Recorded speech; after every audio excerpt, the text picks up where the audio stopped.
AP టుడేకి స్వాగతం. నేను మీ మాదిరెడ్డి శ్రీనివాసరెడ్డి. కొత్త ప్రభుత్వం కొలువు తీరబోతుంది.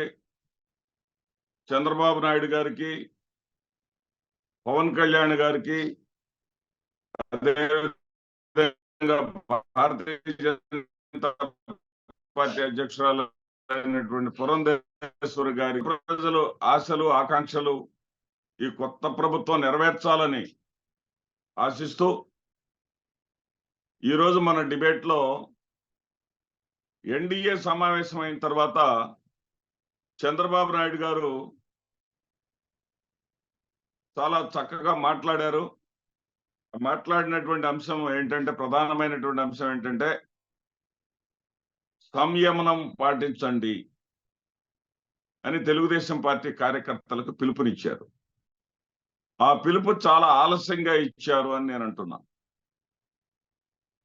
సంయమనం పాటించండి అని అధికారంలోకి వచ్చిన వెంటనే పిలుపు గాని ఇచ్చి ఉన్నట్లయితే పాలేటి రాజకుమార్ని మోకాళ్ళ మీద నిలబెట్టి అర్ధనగ్నంగా హింసించేవాళ్ళు కాదు, కాళ్ళు పట్టించుకునేవాళ్ళు కాదు. గుంటూరు రెడ్డి హాస్టల్కి చెందినటువంటి నిర్వాహకుడిని దారుణంగా హింసించి కాళ్ళు పట్టించుకునేవాళ్ళు కాదు. ప్రతిపాడులో అమాయకుడైనటువంటి నాని 23 సంవత్సరాల యువకుడు ప్రాణాలు పోయి ఉండేవి కాదు. శ్రీకాకుళం నుంచి చిత్తూరు వరకు జరుగుతున్నటువంటి ఈ అరాచకాలు, దాడులు అధికారంలోకి వచ్చాడు అన్న వెంటనే, కౌంటింగ్ ఫలితాలు వచ్చిన వెంటనే చంద్రబాబు నాయుడు గారు గాని పిలుపు ఇచ్చి ఉన్నట్లయితే కార్యకర్తలు సమన్వయం పాటించి ఉండేవాళ్ళు. 2014 నుంచి 19 వరకు అరాచక పాలన చేసినప్పటికీ కూడా శాసనసభ్యురాలైనటువంటి రోజా గారిని జిల్లాలు తిప్పి కార్లలో వెంటాడి కారు నుంచి దూకి ఆటోలో తలదాల్చుకునే దాకా అరాచకమైనటువంటి పాలన అందించిన తర్వాత కూడా ఆవిడ సుప్రీంకోర్టుకు వెళ్లి శాసనసభలో అడుగు పెట్టడానికి అనుమతి తెచ్చుకున్నా గానీ అనుమతిని నిరాకరించి హక్కులను కాలరాసినటువంటి ప్రభుత్వం, అరాచకమైనటువంటి ప్రభుత్వం రాజ్యం ఏలినప్పటికీ కూడా జగన్మోహన్ రెడ్డి గారు ముఖ్యమంత్రిగా ప్రమాణ స్వీకారం చేయబోతున్నాడని తెలిసిన తర్వాత ఒక్కటంటే ఒక్కటి కూడా ఇలాంటి అమానవీయమైనటువంటి ఘటన జరగలేదు అన్న సంగతి గుర్తుపెట్టుకోవాలి. ఆలస్యమైనా సరే పిలుపునిచ్చారు, లా అండ్ ఆర్డర్ని కాపాడతామని చెప్పారు. చెప్పిన తర్వాత కూడా లా అండ్ ఆర్డర్ కంట్రోల్లోకి రాలేదు. మాచర్లలో జరిగింది, గురజాలలో జరిగింది, తెనాలిలో జరిగింది. ఎక్కడ పడితే అక్కడ వైసీపీ కార్యకర్తలను హింసిస్తూనే ఉన్నారు. వీటికి ఫుల్ స్టాప్ చెప్పాలి. అదేవిధంగా మీడియా గొంతు నొక్కుతా ఉన్నారు. కనీసం ముఖ్యమంత్రి ప్రమాణ స్వీకారానికి ప్రధానమంత్రి కూడా హాజరవుతున్నటువంటి ఈ కార్యక్రమానికి 3 మీడియా ఛానళ్లకు ఆంక్షలు విధించారు. ముందు పేర్లు కూడా రాసుకున్నారు, వాళ్ళ పేర్లు అడిగి తీసుకున్నారు. కానీ వాళ్ళ ఎవరిని కూడా రావద్దు, మిమ్మల్ని నిషేధించారని చెప్పడం జరిగింది. మరి ఇది ఎక్కడ ప్రజాస్వామ్యం నాకు అర్థం కావట్లా. ఇక ఈ విషయాన్ని పక్కన పెడితే చంద్రబాబు నాయుడు గారు ఎన్డీఏ సమావేశం అయిన తర్వాత చాలా చక్కగా మాట్లాడారు. ఆ మాట్లాడిన దాంట్లో ప్రజల ఆశలు గాని, ప్రజల ఆకాంక్షలు గాని, ప్రజలకు చెప్పినటువంటి హామీల ప్రస్తావన గాని చెయ్యకపోవటమే ఆలోచించాల్సి వస్తుంది. సంపద సృష్టిస్తానన్నటువంటి మాటలు గాలికి ఎగిరిపోయి అప్పుల ప్రస్తావన చేశాడు. రాష్ట్రంలో ఆర్థిక స్థితిగతుల్ని చూడాల్సి ఉంది అన్నాడు. ఏమేమి తాకట్టు పెట్టారో తెలుసుకోవాల్సి ఉంది అన్నాడు.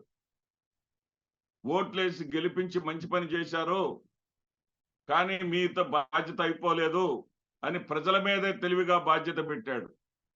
మీరే వేలు పట్టుకొని నన్ను నడిపించాలి అన్నాడు. ఎక్కడ కూడా సూపర్ 6 హామీల గురించి మాట్లాడలేదు. అదిరిందా తమ్ముళ్ళు అంటూ దీర్ఘాలు తీస్తూ మరీ చెప్పినటువంటి ఆ సూపర్ 6 హామీల గురించి ఎక్కడ మాట్లాడలేదు. ఉచిత బస్సు గురించి మాట్లాడలేదు. జూలై 1ని ఇస్తానన్న 7,000 రూపాయల గురించి మాట్లాడలేదు. ప్రతి నెలా ఇస్తామన్నటువంటి 4,000 రూపాయల పెన్షన్ గురించి మాట్లాడలేదు. వీటన్నిటికీ బదులుగా రేవంత్ రెడ్డి అధికారంలోకి రాకముందు 6 హామీలనిచ్చి అధికారంలోకి వచ్చిన తర్వాత కేసీఆర్ గారు ఇక్కడ లంకె బిందులు ఉంచారనుకుంటే ఖాళీ బిందులు ఉన్నాయని చెప్పేసి చేతులు ఎత్తేసినట్టుగా అనేక రకాలైనటువంటి ఆంక్షలు విధించినట్టుగా ఆంధ్రప్రదేశ్ రాష్ట్రంలో ఆర్థిక స్థితిగతులను పరిశీలించాల్సి ఉంది అని చంద్రబాబు నాయుడు గారు చెప్పటం మాత్రం ఆంధ్రప్రదేశ్ రాష్ట్ర ప్రజలను పూర్తిగా నిరాశలోకి నెట్టివేసింది. అసలు ఆంధ్రప్రదేశ్ రాష్ట్ర ప్రజలు కూటమికి ఇంత భారీ విజయాన్ని అందించడానికి ప్రధానమైనటువంటి కారణం ఏంటంటే, ఒకడొచ్చి తలుపు కొట్టాడు 4,000, నిన్నటిదాకా 3,000, ఇప్పటి నుంచి 4,000 అని చెప్పేసి ఆశపడ్డాడు. మరొక పక్క నుంచి తలుపు కొట్టారు, ఇదిగోండి 3 సిలిండర్లు. ఏంటంటే మాకు 1 సిలిండరే కదా, మూడు ఇస్తున్నామయ్యా, 3 సిలిండర్లు ఇస్తున్నాం తీసుకోండి అని చెప్పేసి అనగానే 3 సిలిండర్లు అనగానే ఆశ్చర్యపోయారు. అదేవిధంగా ఇంకొకడు వచ్చాడు, నిన్నటిదాకా అమ్మఒడి ఒక్కళ్ళకే కదా ఇస్తుంది, 15,000 కదా, ఇదిగో మీ ఇంట్లో 3 పిల్లలు ఉన్నారు, 15 3 45,000 అన్నారు. అమ్మా, మీరు వయసు వచ్చినటువంటి వాళ్ళు 19 ఏళ్ళు నిండినటువంటి మహిళ ఉన్నారు కదా, ఇదిగో నెలకి నెల 1,500, నెల 1,500, సంవత్సరానికి 18,000 రూపాయలు మీకు ప్రతి మహిళకి వస్తుందని చెప్పేసి అన్నారు. ఆశపడటం సహజం. ఇక్కడ సెంటిమెంట్స్ కు తావు లేవు. ఈ ఆధునిక కాలంలో అమాయకంగా జగన్మోహన్ రెడ్డి గారు నమ్మాడు కానీ ఇక్కడ సెంటిమెంట్స్ కు తావు లేదు. 2 చీరలు ఉచితంగా ఇచ్చాడు అనుకుందాం సపోజ్ జగన్మోహన్ రెడ్డి గారు, ఇప్పుడు ఈయన 3 చీరలు ఇస్తానన్నాడు. 2 చీరలు ఇచ్చిన వాడిని చెడ్డవాడు అని అనరు వాళ్ళు, కానీ 2 చీరలు ఇచ్చినటువంటి వాడితో ఉన్నటువంటి సెంటిమెంట్ ని మాత్రం తేలిగ్గా తెంచేసుకుంటారు. 3 చీరలు ఇస్తానన్నటువంటి చంద్రబాబు నాయుడు వైపు పరిగెత్తారు మహిళలు అన్నది నిజం. ఎన్నికల్లో జరిగింది అదే.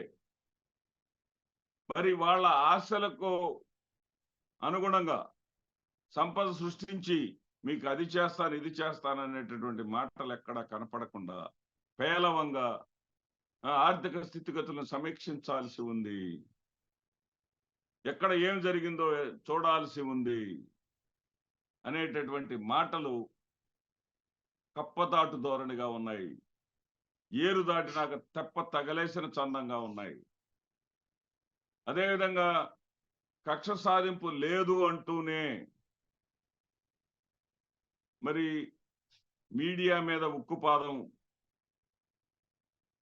మోపటం, ఏదైతే సిటీ కేబుల్ ద్వారా దాదాపు 13 జిల్లాల్లో 50% పైగా వచ్చేటటువంటి ఎంఎస్ఓలందరికీ కూడా ఆర్డర్స్ వేయటం, ఫలానా ఛానళ్ల యొక్క ప్రసారాలు జరగడానికి వీల్లేదని చెప్పటం, ఆయా ఛానళ్ల వాళ్ళనే ఈ రోజున ప్రమాణ స్వీకారానికి కూడా అనుమతించకపోవడం. ఇదే సందర్భంలో సుబ్రహ్మణ్యం కుటుంబం, సుధాకర్ కుటుంబం అంటూ 140 కుటుంబాలను సెలెక్ట్ చేసి ఆ 140 కుటుంబాలను కూడా ప్రమాణ స్వీకారానికి ఆహ్వానించి వాళ్ళకి అకామిడేషన్, వాళ్ళకి సకల సౌకర్యాలు ఏర్పాటు చేసి వాళ్ళని కూడా వేదిక మీద చూపించేటటువంటి ప్రయత్నం, ఇవన్నీ చూస్తా ఉంటే కక్ష సాధింపు జోలి మేము వెళ్ళము అంటూనే కక్ష సాధింపు ధోరణితోనే పరిపాలన చేస్తారా? అదేవిధంగా అభివృద్ధి బాటలు వేశాడు జగన్మోహన్ రెడ్డి గారు. 4 సీపోర్టులు నిర్మాణం జరుగుతూ ఉన్నాయి. 3 కమర్షియల్ కారిడార్స్ 90% పూర్తయినాయి. మరి వాటన్నిటిని ఆపేస్తారా? వాటన్నిటిని ముందుకు సాగనివ్వరా? సచివాలయ వ్యవస్థని కొనసాగిస్తారా లేదా? ఇచ్చినటువంటి హామీలు ఏదైతే ఉన్నాయో సంక్షేమాలు జగన్మోహన్ రెడ్డి గారు ఇచ్చిన దానికన్నా, జగన్మోహన్ రెడ్డి గారు ఇస్తానన్నది 60,000 కోట్ల రూపాయలు వార్షికానికైతే చంద్రబాబు నాయుడు గారు ఇస్తానన్నది మరో 70,000 కోట్ల రూపాయలు అవుతుంది. అంటే దాదాపు 1,30,00,000 ఎక్కువ అయిపోతా ఉన్నాయి. 60,000 పోతే 1,30,000 కోట్లు ఎక్కడ నుంచి తెస్తారు అనే దానికి సమాధానం లేదు. కోటి కాదు, సబ్జెక్ట్ కరెక్షన్. 1,30,000 కోట్లు సంవత్సరానికి కేవలం సంక్షేమానికి ఖర్చు పెట్టేటటువంటి స్థితిలో ఈ రాష్ట్ర ప్రభుత్వం ఉన్నదా? సంక్షేమం పోను మిగిలిన ఒక 5 లక్షల కోట్లు ఏదో ఉంటే అవన్నీ కూడా జీతాలకే సరిపోతా ఉన్నాయి. జీతాలు పెన్షన్దారులకు ఇవ్వడానికే సరిపోతా ఉన్నాయి. ఇంకా అభివృద్ధి ఎక్కడి నుంచి చేస్తారు, ఎలా చేస్తారు, సంపద ఎలా సృష్టిస్తారు, వీటన్నిటి మీద సమాధానం చెప్తాడు చంద్రబాబు నాయుడు గారు అని ఎదురు చూస్తే ఆ సమాధానం చెప్పకపోగా చంద్రయ్య కుటుంబ సభ్యులు, సుబ్రహ్మణ్యం కుటుంబ సభ్యులు అంటూ వాళ్ళని తీసుకొచ్చి ప్రజల యొక్క ఆశలను ఆకాంక్షలను డైవర్ట్ చేస్తూ గత ప్రభుత్వ పాలన లోపాలను ఎత్తి చూపే ప్రయత్నమే చేస్తా ఉన్నారు. దీనికి ప్రజలు ఇప్పటికే మేము భారీగా తప్పు చేశామా, ఇప్పటికే ఆలోచనకు వచ్చేసారు ఆంధ్రప్రదేశ్ రాష్ట్ర ప్రజలు. ఒకప్పుడు రంగా గారి హత్యానంతరం ఉన్నటువంటి పరిస్థితులు ఆంధ్రప్రదేశ్ రాష్ట్రంలో అలాంటి వాతావరణం ఇప్పుడు కనపడతా ఉంది. మరి శాంతి భద్రతలు ఏమవ్వాలి, ప్రజలు పెట్టుకున్నటువంటి ఆశలు ఏమవ్వాలి, ఆకాంక్షలు ఏమవ్వాలి అనే దానికి సమాధానంగా ఉంటుందా ఈ పరిపాలన? ఇప్పుడే మనం విమర్శలు చేయవద్దు. వాళ్ళైతే అమ్మఒడి అంటే నాన్న బుడ్డి అన్నారు.